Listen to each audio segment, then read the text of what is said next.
very close to, you know, coming out of crisis and into that solution mode, saying something goes a long way. And I know law enforcement is getting better at it, but it's a long way to go. Yes, ma'am. What about the school of the children chanting that we're going to cut our heads off and everything? How come the government is not doing anything about that? That is not a First Amendment right. Understood. That say something, and then here they're saying they're going to cut your head off, and nobody's doing anything about it. They don't even talk about it. I don't know that that's completely the case. There are things being done, but there's only so much that can be done. You know, you have a whole other thing when you are involving juveniles, right? And so that becomes a bit of the challenge as well. The ability to prosecute juveniles and enforce those kind of things become very difficult. And I don't have the answers.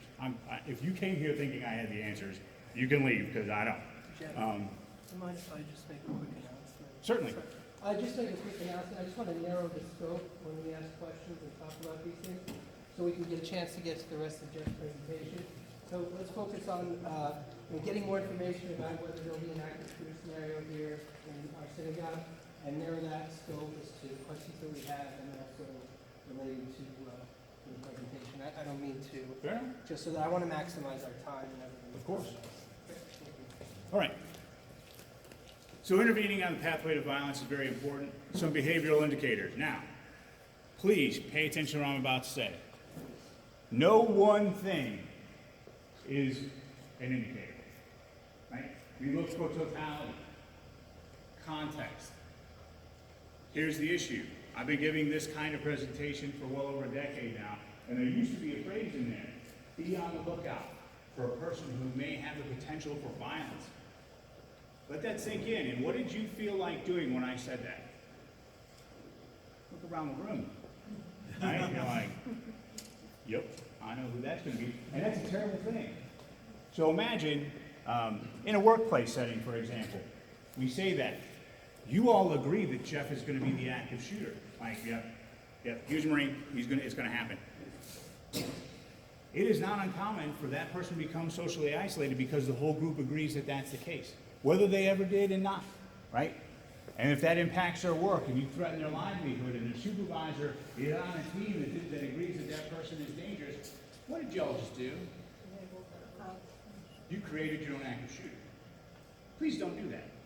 We are having a hard enough time with the ones that create this stuff, right?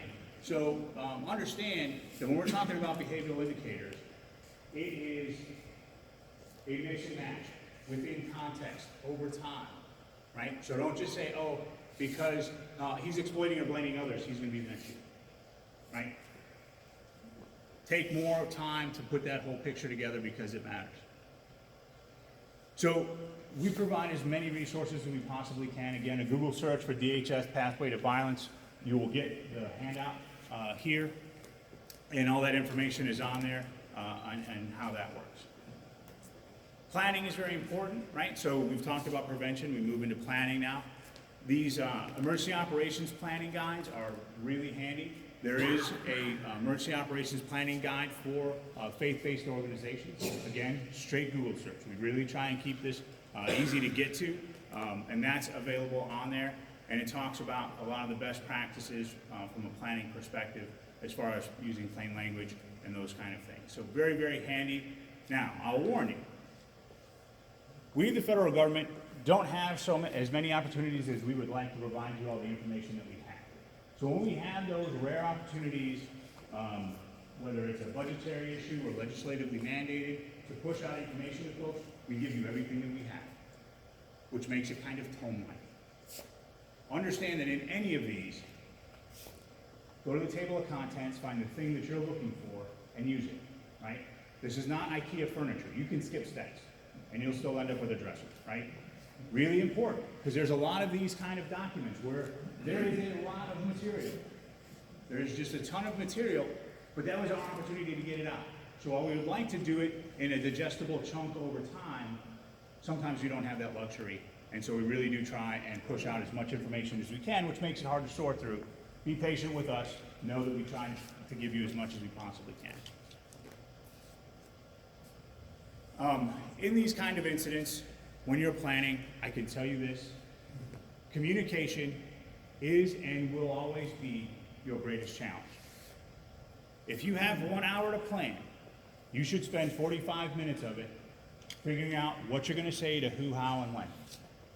It is that important, especially in an event like this, because you have no time. My recommendations is and I agree with a lot of these, who should be allowed to sound the alarm? The most senior person? Who's in charge that day? Or everybody? Everybody, right? There is no time to delay. Amazingly, in schools, we find that is a real issue, right? A teacher reports a suspicious person, the principal has to call the superintendent and the decision is made. Now we're seeing that change, but that was a real case for a lot of places. And so while you're working up your plan, mobilizing everybody to sound the alarm if something doesn't look right. And I'm not saying slip into absolute hysteria, right? I see something suspicious. I'm going to say the thing that you agree is what should be said. And for example, lock the doors. I am over the moon that your doors are locked. I am sure it is wildly inconvenient for some of you, and that is always our enemy, right? We are not fighting terrorists or bad guys. We are fighting convenience in the security business, right? And I can tell you, while that may seem inconvenient, no active shooter has breached a locked door to this point. Somebody knock on wood, right? Because that's how that goes. And so having those things make a difference. Communication management systems, right? It is not just enough to have one stream of communication. Text and email to the degree that you can. Pre-scripted, pre-recorded messages. Please don't put the wonderful office assistant in the predicament of what I would like you to do is while this gunshot's going off, make a coherent announcement to the entire organization. Do not put that person in that situation. Having pre-recorded messages, and it doesn't need to be dramatic. There's an incident going on here, evacuate the building. Right? You don't want to add to the hysteria, you want to mitigate it. And that goes a long way when you have pre-scripted messages. I'm sure you've heard them in a lot of malls are very good at it. For, ladies and gentlemen, this is fire near Macy's. Please, evacuate that area and knock down any roads. Those work great. I really do like those. Retaining emergency communication channels if you have a radio system. Right? Emergencies should always have their own channel, and in my opinion, they should always be at the end. So I don't have to think twice. I just turn the knob all the way to the one channel. That's the emergency channel, and that's how that works. But having that dedicated piece, not sharing emergency resources for day-to-day events is very important. And then multiple systems and using social media is very good. So all those work into that, and the brevity is very important. We've kind of covered that very clearly. Please don't use codes. I can't tell you how long I've been working with healthcare folks to get them away from color codes. It makes me crazy, right? If you're in a hospital and they say, code magenta on the 4th floor, what do you do? Exactly, right? Who remembers the DHS codes? Right? The Homeland Security Advisory System. We were always at yellow. Orange. And then we went to orange. What did you do differently? Exactly, right? It should be prescriptive. And so if you're going to do any of that kind of thing, make sure that it's tied to action. From a physical security perspective, hear me now and believe me later, if you buy security stuff and it's not tied to a plan, you're wasting your money.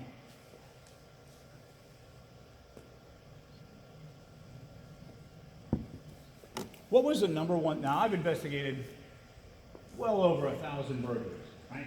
Unoccupied dwelling, someone breaks in, takes their stuff. What was the number one thing people bought in response to that? Nope. Nope. A gun. 99% of the time. It was crazy, right? Why was that? They had no plan, right? If your plan is, when I'm not home, the windows and doors are locked, the lights are off inside, the lights are on outside, and I'm gonna have a dog that barks. That's my plan. That's your plan, great. But I stick to that and I enforce it, no matter what. If you have an alarm, arm it every time you leave. It's non-negotiable. That's the plan. Again, we're fighting convenience, right? It's a drag when a connection on your alarm doesn't work and you have to have the alarm company come out and fix it, or we'll just stop using the alarm altogether, right? I see the knowing looks, like, we gotta get the alarm fixed, right? So, if it's not tied into your plan and you're buying stuff, I virtually guarantee you're wasting your money. So please make sure that that's the case and that you enforce it, right? Security is always a trade-off with convenience, and we want to make sure that makes that work. So those are the high points for planning. Now we're talking about response, kind of the meat of the issue. But know that your response is going to be much, much better if you've done the preparatory things, right? But in the event that an actual attack occurs, and honestly, while we are certainly coherent of the challenges and the risks posed to this facility, I would hope that you would carry all of this information out into your day-to-day, right? Take it to work, take it to your children's schools, take it to the mall while you're shopping there, right? All of those kind of things, this all applies. The same things apply. Now, we subscribe to Run Hide Fight. There are videos on our website that you can watch, and know that I don't agree with them completely, and we'll talk about that. There's quite a bit in there that is well-intentioned, but in certain aspects is not practical. It's not terrible, it's not all wrong, but we'll talk about some of the nuanced parts of that. I take it as someone who's been shot at a lot. I can tell you there are certain things that aren't practical in there. And if you want to watch the video online, you can do it for free, right? No charge. But we subscribe to Run, Hide, Fight. Now, what if I can't run? Does it matter? Not really. What's more important is creating distance. The further you are from whatever bad thing is going on, the less likely it is to impact you. Anybody disagree? Okay. So, really important, as soon as something doesn't look, smell, or feel right, start creating distance. If it is not your response, if it's not your responsibility to respond to that, you don't have a duty to act. Being there isn't going to make it better, right? And especially if you have responsibility for others. So, being aware of your surroundings, understanding where the exits are, where safe havens may be, is very important. Move is the most important thing you can do. For those of you that like to shoot, what's a harder target to hit, stationary or moving? So I'll be moving, right? It's very practical, very hard to do, right? It is not uncommon. Something starts going wrong and we stop and look. Train yourself. Get it in your head that movement is better than being stationary. In the video, they get very excited about running. To the point that in the video, there's a young lady in a wheelchair. And they're like, well, she can't run.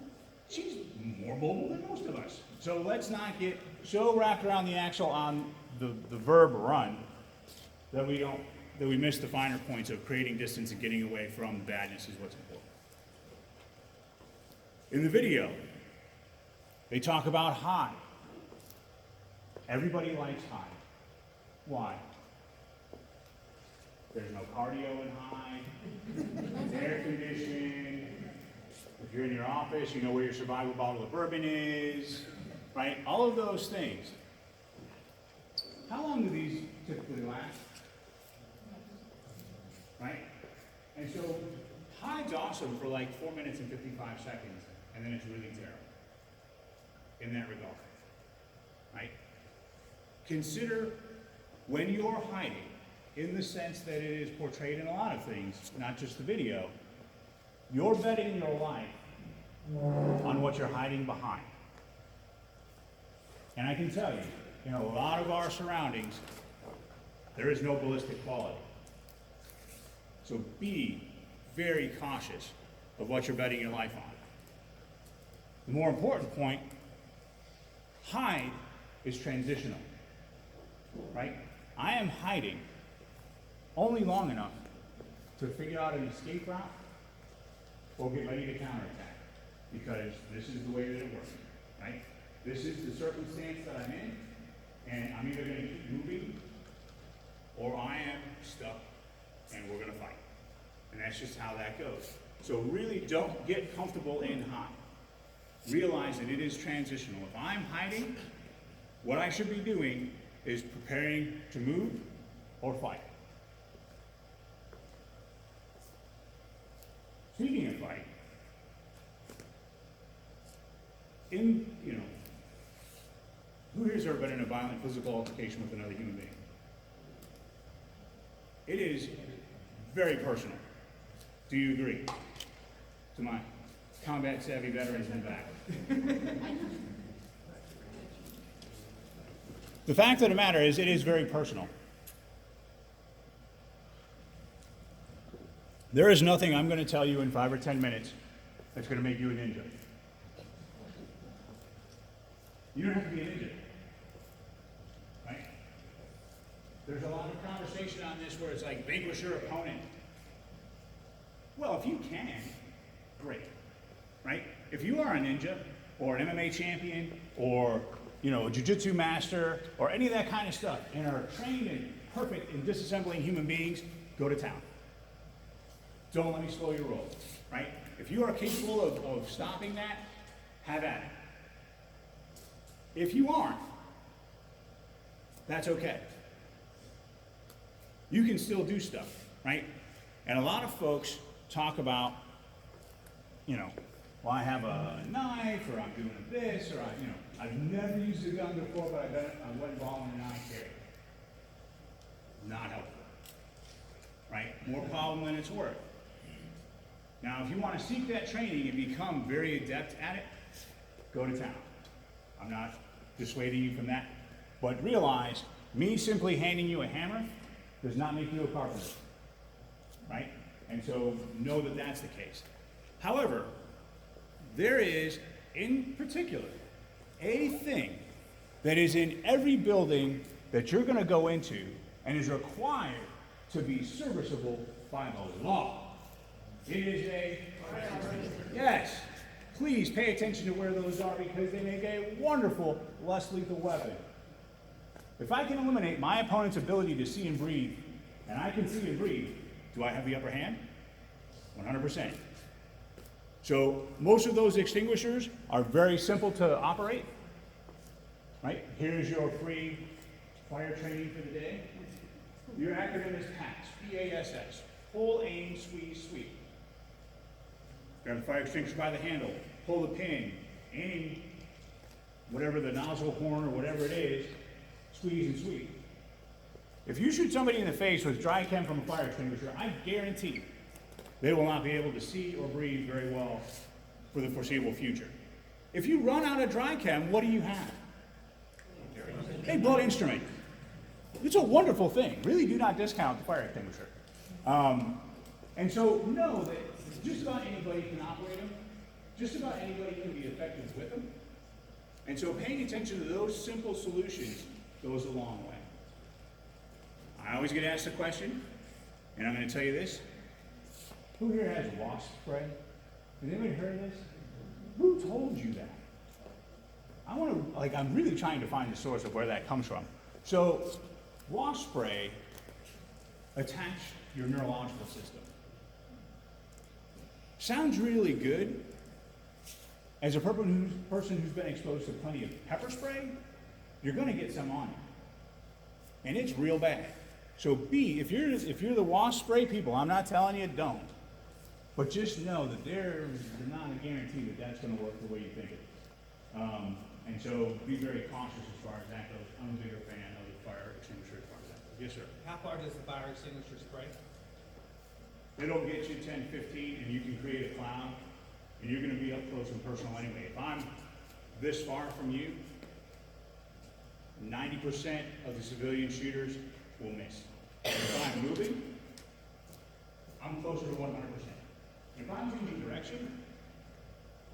I'm virtually guaranteed to survive. You'll be looking for a lucky shot. And so you might have a little more range with the wasp spray, but I don't think it's that great a thing. Going back to the run for a second. Certainly. Most of us spend most of our time in the building, not run. Mm-hmm. Where do you run? Away. And I'm not trying to be glib. I'm really not. It's, Coming through that door, so we have those two lanes. Now, that's where we have the single lane, there's a small corner. exactly. I didn't live there. Well, it's a matter of, yes, I would like exits to be outside and everywhere, but that's not practical. The fact of the matter is, if I keep moving, I'm a harder target. You know, because I get, it's a very legitimate question, because I get asked the question quite a bit of, well, if I don't know where the shooter is, why should I move? Well, all I'm, you know, and this is part of the run piece too. I'm not running blindly, right? When I'm demonstrating moving, right, and that's what I'm saying, I'm not a huge fan of run, because folks get kind of wrapped around the axle on it as running. This is me running. Right? I come to a corner, I move around the corner, I don't hear gunshots, I don't see a person with a gun. I'm looking for the next spot I'm gonna move to and keep moving. Be very deliberate, right? I get asked a question about elderly folks. I'm like, properly motivated, most people can get going, right? And so this is that circumstance. If you have folks with mobility issues, then you have a more complicated planning scenario, right? You may have to bunker folks, right? You may have to look at those things. Specifically addressing your question, there is, if I tell you this is a safe room, come to here, virtually guarantees that this is where the thing is gonna happen. Right? That is my life. That is how my life goes. And so, the concept is, as soon as you are aware that something bad is happening, or you have a funky feeling, and that's really important. Who here has read The Gift of Fear by Gavin DeBecker? The same folks. Be really close to that guy when something goes down, because apparently he has what it takes. The Gift of Fear by Gavin DeBecker. Book's been out for decades, really valuable. You know, not that I can give you homework, but it's totally worth the read. The fact of the matter